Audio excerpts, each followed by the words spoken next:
Malawian cameras. Welcome back to the YouTube channel Malawian Cameras. MP wa DPP Sameer Suleiman anena kuti President asapite ku China chifukwa chakuti panopa zinthu sizili bwino, Amalawi akuvutika, ndiyeno palibe point yabwino yotiwo azingonyamuka, komanso kumbali inaso akufuna kuti akweze mtengo wa mafuta.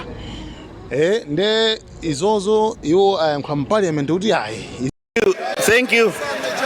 First Deputy Speaker, I appreciate the leader, and I was trying to give examples of how government can save money. First Deputy Speaker, we need to show seriousness from leadership. Here we are talking about raising fuel prices. The whole government machinery was on a world tour not long ago, and just few days from now it is leaving for China.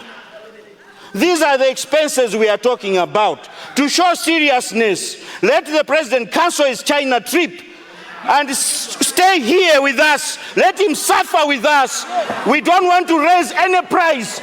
He promised to reduce the fuel price to 500 kwacha.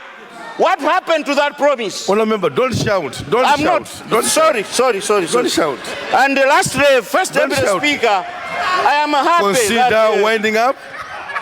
The leader is aware of the suffering of the Malawians, as he said earlier on. I am very happy. And the people of Blantyre South East appreciate that the leader of the House is aware of their suffering. And we leave it to him to see now what he's going to do to those suffering Malawians. If fuel prices is raised, he's part of it. Good.